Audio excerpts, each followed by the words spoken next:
It's time now for County-Wide, a presentation of Yavapai Broadcasting News.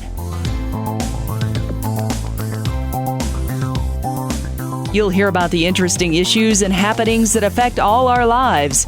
Here's today's County-Wide.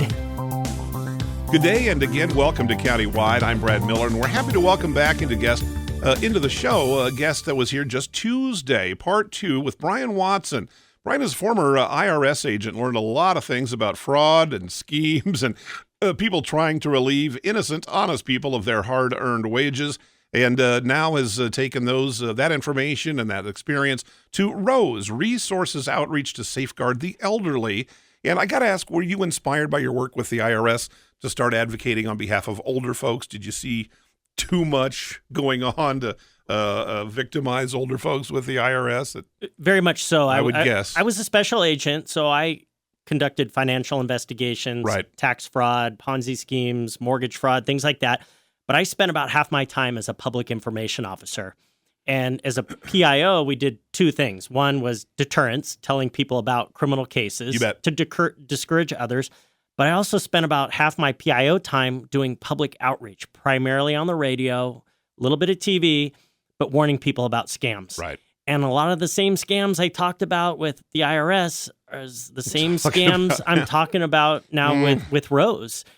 Because there's just a lot of crossover. A lot of the scams, they just follow a similar pattern. They're just the urgency, because they asking work. for money, and because they work. Yeah. And talking to the public and warning public about scams has always been my favorite thing. So this was an easy transition so far to going from federal government law enforcement to the nonprofit world. This makes sense. Well, let's do that. Let's jump in as we did on Tuesday. Had some great information about the grandparent scam, as it's come to be called, but they never run out of different ideas about how to victimize innocent folks, and too often that means our elderly population.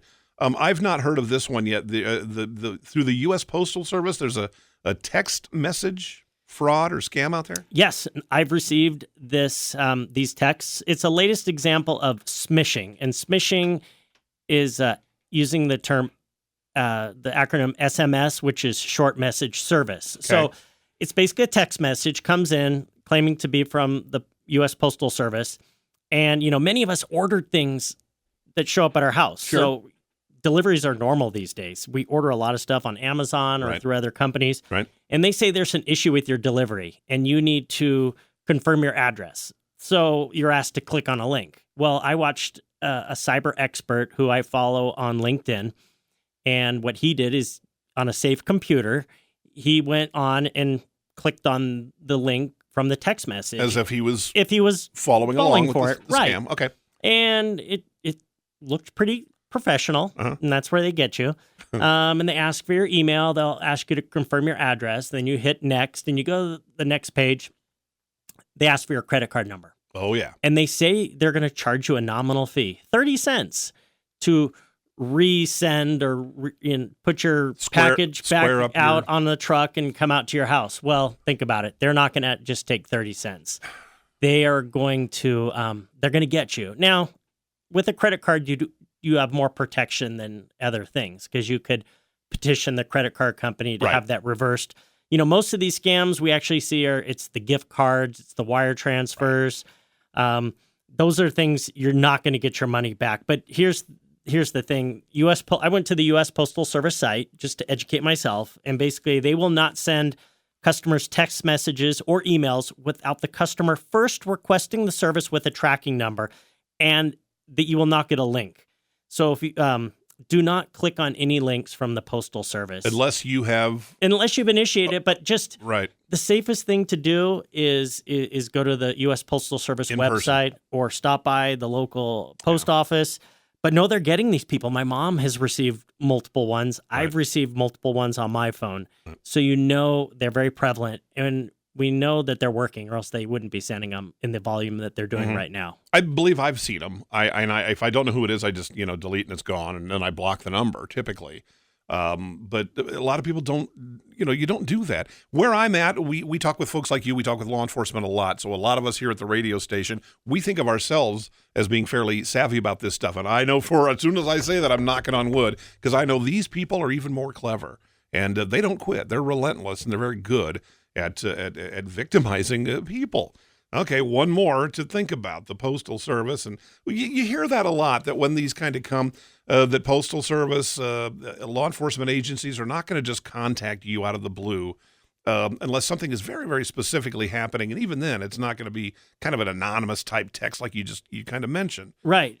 There's the phishing emails and text messages are probably the most prevalent thing we see. Yeah. Just because. And what does that mean, phishing? So phishing is basically phony. Think of it as phony emails. Okay. And they're trying to trick you into clicking on a link. And they'll make it appear that it's coming from a law enforcement agency or a company that you're doing business with. Okay. So, for instance, I see ones for Bank of America all the time. Well, I don't bank at Bank of America. Okay. I bank at Wells Fargo. Okay. So I know from Bank of America, I know it's a scam. Right. But if it came from Wells Fargo, I might take a second peek. But then, you start looking at it and you realize there's some grammar and weird stuff and the fonts are a little off. But then here's the clue. You hover your mouse over the box that says click here. Because what they're trying to do is like telling you that your account's been compromised or it's on a freeze because of potential fraud. We're here to help. Of course. That's what they're trying to get you to believe. Hover your mouse over that blue box or the orange box or whatever color box it is, and you'll realize you'll see off to the side, it's trying to take you to a really obscure website. It's not taking you to wellsfargo.com. And that'll pop up on the screen. Right. Gotcha. And then also on the email, you'll see the email it's coming from. It's a very long, obscure email, or they'll take the Wells Fargo or Bank of America and change one little letter. Gotcha. So that's why it's so important not to open up these emails on your smartphone. Your smartphone is far too small. You're not going to see this stuff. If you have any doubt whatsoever, you're talking just screen size. Screen size, it's tiny. Gotcha.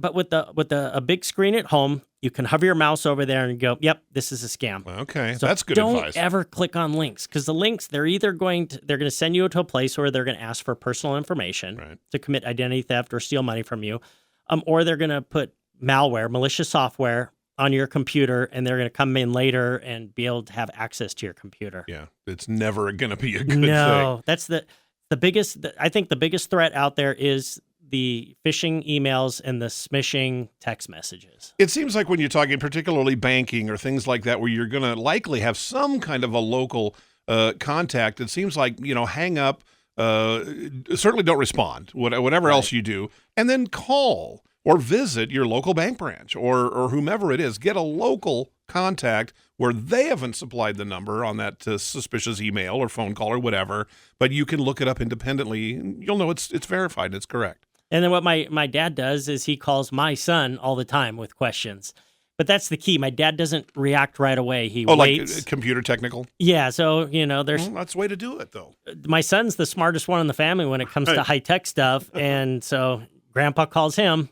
He'll go over there and, just clean things up on his computer, and he'll say, "Grandpa, this is a scam," or, "You don't need this." Right. And so, but the key there is my dad is waiting. Right. And he's seeking advice. And as you referred to, on Tuesday, when we were kind of talking about this, that, sometimes you just got to slow down, ask for advice. If you don't have youngsters, they're the best resource. You can contact folks, including Rose, the resource outreach to safeguard the elderly. Tell me the website again before we break. roseadvocacy.org. Look there, and you can find out about some of these scams, some of the more quote-unquote popular ones or frequent ones that come through our area. We'll talk more about that with Brian Watson when Countywide returns right after this. Life changes, then it changes again. Predicting the unexpected in life is impossible. That's why it's called unexpected. So when it comes to financial goals, our philosophy is don't predict, prepare. Hi, I'm Edward Jones financial advisor Matthias Sandoval. A job loss, change in health, or a loss of a loved one can have a big impact on your family's financial security. Let's work together to help make sure you're equipped for life's unexpected events. Call our office to schedule a face-to-face appointment. Edward Jones, making sense of investing. Member SIPC. Verde Solaire, your hometown heating, air conditioning, and plumbing company in the Verde Valley. And your trusted North Central Arizona Goodman dealer. Goodman is a name you can trust with the revolutionary Comfort Bridge technology factory installed into select Goodman gas furnaces and air handlers to ensure the entire system operates at peak energy efficient performance. Verde Solar offers free in-home estimates, locally owned and operated since 1983. Visit them at verdesolar.com. Better, cleaner, faster. Hi, this is Lewis Rice with Rice Accounting, Jackson Hewitt Tax Service, with a very sincere thank you for your continued business over the last 20 years. All of us at Jackson Hewitt Tax Service are very honored for the many community awards we've been given over the years. As always, we are open year-round, providing services for taxes, payroll, and bookkeeping. Jackson Hewitt Tax Service, located throughout northern Arizona, can help you with all your tax and accounting needs. For our nearest location, call 800-234-1040. Let's talk. That's the message from Jonna Randall Murdoch, your local Farm Bureau agent, providing a personal touch when making insurance and financial decisions. Jonna will simplify your insurance needs while offering competitive pricing. Let's talk auto, home, life, and farm. Call Jonna at Farm Bureau today at 928-649-8686. Your Cottonwood Farm Bureau property and casualty insurance company. At Farm Bureau, they insure more than just farms. We welcome you back to the program. I'm Brad Miller. It is Countywide. Brian Watson is here, and Brian is with Resources Outreach to Safeguard the Elderly. ROSE is the acronym. And I'm going to kind of turn the mic over. You've got a story that kind of is personal to you. It is about someone you know in person, and someone lost a ton of money through one of these scams. Right. In August, a friend of mine who's a former IRS special agent, he called me up and said, hey, my mother-in-law just fell for a scam. What should we do? Who should we talk to? And I was giving him some advice on, who to reach out to. And he told me what happened. She got a phone call, and it was claiming to be from Norton. And they said she had a refund due on her online subscription. So they're not calling and asking for money. They're calling to offer her money. And they said, okay, Norton is Norton, like an antivirus. Oh, gotcha. Okay. Norton, okay. It's connected with, an online subscription with a service, and it could be any company. Right. And what they told her is the only way that we can pay you back is if we go on your computer and you have to enter in the number of the refund. So she allowed them access to her computer, remote access. They walked her through the steps. They walked her through it. Oh my God. They sent her a link. She clicks on the link. It allows access. And then they put this little graphic up on her screen for the refund. And they told her, okay, you need to punch in the number. And it was a nominal amount of money. We're talking under $500. Okay. But the way they have it set up, they made it add 2 zeros. So then they told her, no, you just stole from us, and the call changed from "we're here to help you" to "we're going to sue you" or "we're going to call the police." Instead of being $500, it was they added a couple zeros. So they're taking her by the hand and walking her through a problem that she wants to avoid on her computer with one or two mouse clicks that she's been instructed to make. Now she's become a villain. Right, and a potential criminal. And they say, you need to pay us back right now. And instantly they wanted her to pay by gift cards. And that's always a red flag with the scammers. Yeah. But at some point, and they kept hounding her and threatening her, and she found herself down at her bank, transferring money from accounts, putting it in one account, and wiring money overseas. And she ended up losing over $20,000. Oh, my God. You think about that. That money could fund a kid's education. And probably was going to. Or it was there for a reason. Fund a family trip, pay, and some people can absorb that. Some people, that's maybe most of their life savings. But it's really horrible. But that's the thing is, you have to be prepared for those calls. Now, this was especially demeaning. Let me make sure I'm understanding. There was the call, and as you talked about, but then at some point the call ended, but the scheme was still running. The clock was still moving because she left her home. Right? Yeah, she went out and got gift cards because they even though I know that at some point the phone call ended, but they kept calling her back saying, you owe us this money. You stole this money from us. You put too big of a number on the screen when we were giving you the refund. They they turned the tables on her, and they accused her, and they kept saying, we're going to either arrest you or sue you. You need to pay us now. And here was her mistake. She didn't call anybody in the family. Right. She could have called my friend. She could have called my friend's wife. Right. She could have called anybody else and said, hey, these people are saying I owe them money, but she didn't. They may have told her not to tell anyone else. Probably so, right? And threatened her with that. But she lost that money. And of course, she's embarrassed. Yeah. And did she immediately, once the money was paid? I'm just curious. And the poor thing, I'm not trying to make light of her situation or say what a silly old lady. Well, at some point she did share it with the family members, and they tried to chase the money down, and they were actually very upset with the bank for her allowing her to do that. That's a question I've always had. It goes bank by bank whether they can stop someone. It is their money. You can do what you want with your money, but most banks have signs up. They will have you sit down with them. They'll tell you, hey, we think this is a scam. Let's call someone else in here. Is there a family member we can call? Right. But no, these things happen all the time. And if you think you're not going to fall for it, you're being a little naive. Yeah, right. We could all fall for this because right. in a certain set of circumstances, these criminals are following a script that works, and they are professionals and they know what they're doing. Yeah, this just makes me mad, Brian, sitting here talking to you. And like every time I see you now, I'm going to get angry because of what people are doing. It's to very innocent folks. When I hear about people being defrauded, it's very motivating for me. It was when I was in federal law enforcement, and it's motivating for me now that I'm in the nonprofit fraud prevention world. Yeah. Because then I sit there and think, well, I didn't tell enough people. I didn't know about that scam. So what we're doing right now is very important. And then anybody listening, share these stories. Tell other people. Think about someone in your circle of friends and family that could fall for something like this. We had right here in Cottonwood, and I know I've told this story before, so I'll make it really quick. We did a story about this fraud. This is years ago in the newsroom. And we put out this story about fraud, and it was the grandparent, the Facebook scam. And maybe 2 hours later, a fellow showed up here in town who'd heard our local newscast and had lost $6,000 to that exact scam. He was in tears. He was crying his eyes out because he had been taken. He was so embarrassed. We wanted to talk to him on the air. He wouldn't. I totally understood that, and God bless him. I've seen him around. He's still around. And just the defeat on his face, the humiliation on his face, the embarrassment that he had been taken. But he'd been taken by the best of the best. These people really know what they're doing. And I say that simply to underscore that anybody can be taken. And to further victimize an elderly person especially, or to make them feel, Grandma, how could you be so dumb? That's not going to help. No, the one thing we know about victims is you don't want to shame them. You don't want to, because that just piles on and makes it worse. What I'm hoping is that gentleman wasn't contacted again. Because they will come after you repeatedly. Yeah, I don't know, but and hopefully and I'm hoping too that he went to the local police department or contacted the FBI to let them know about this scheme, because law enforcement can share this information and we can put schemes together and we can actually.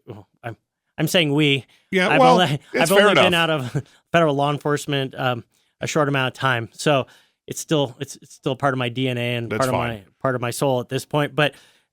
Law enforcement can combine all these different schemes and losses to help build a criminal case. Yeah, and it just goes on and on and on. It's just it's just awful. Let me ask you a little bit. You mentioned this on our previous show, but as underscored by your talk here with us today again, is that folks, if you're in your 40s, 50s, 60s, whatever, and you have an elderly parent, these conversations are as important as any you can have. About computer fraud, about phone fraud, about all this stuff. That's absolutely as important as any other conversation that you need to have with elderly parents. Right. You just want them to be aware and say, you don't have to answer every phone call that comes to your house. And if someone does call, you can hang up on them and say you're not interested. Right. And then just tell them, emails and text messages, don't click on links. And then just say, hey, if you ever have any doubt whatsoever, call me anytime. Put a stop to it. Hang Buy up. a timeout. Do a timeout and say, I need to talk to my my son or daughter. I need to talk to my CPA, my attorney, and then hang up and then buy time. Yeah. Get a second opinion.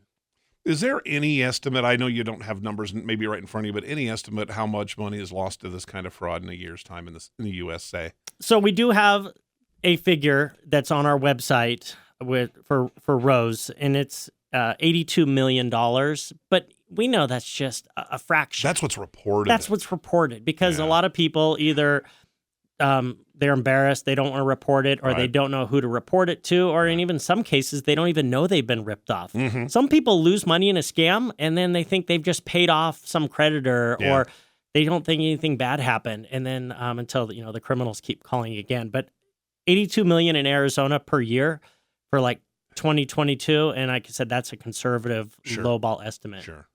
Wow, devastating. All right, we need to take a short break. We'll come back, wrap it up. Great information from Brian Watson, and we'll return to Countywide right after this. Life changes, then it changes again. Predicting the unexpected in life is impossible. That's why it's called unexpected. So when it comes to financial goals, our philosophy is don't predict, prepare.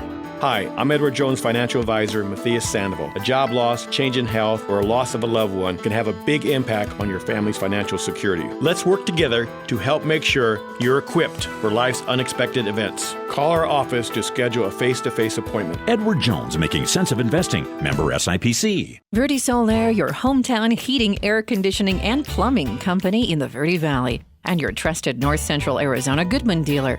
Goodman is a name you can trust with the revolutionary Comfort Bridge technology, factory installed into select Goodman gas furnaces and air handlers to ensure the entire system operates at peak energy efficient performance. Verde Solaire offers free in-home estimates, locally owned and operated since 1983. Visit them at verdesolaire.com. Better, cleaner, faster.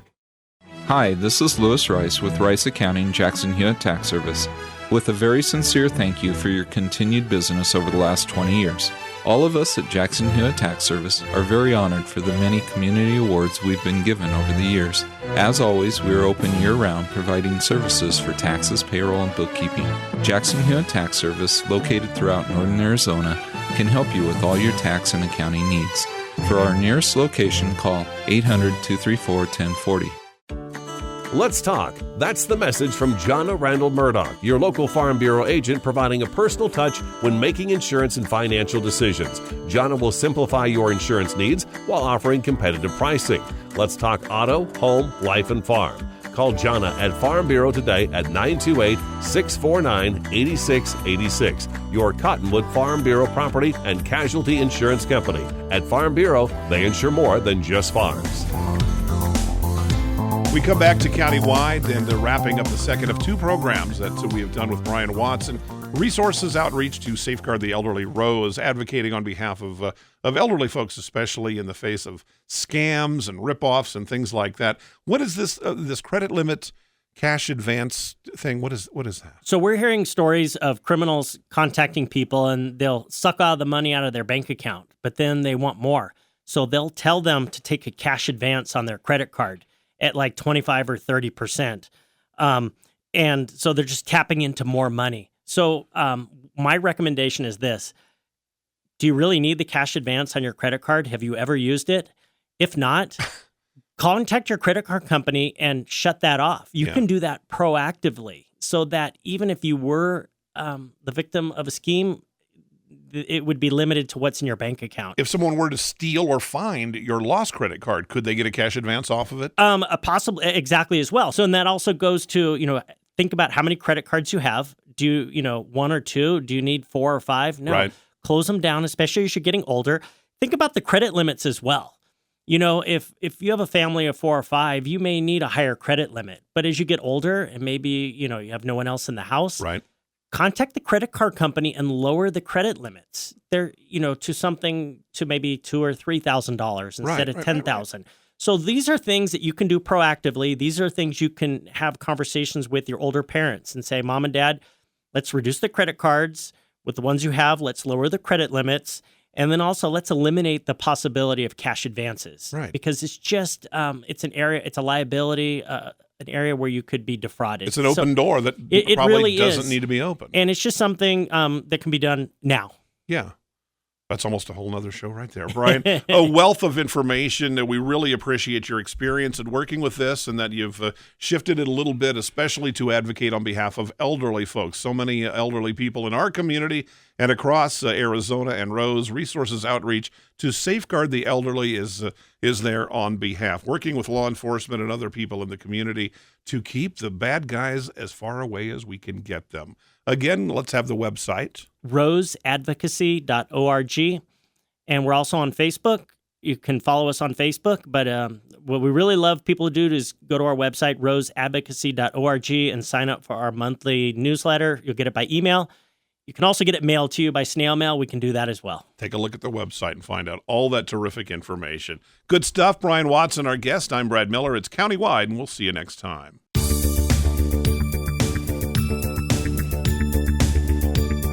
This has been Countywide. Listen in each Tuesday and Thursday at this time.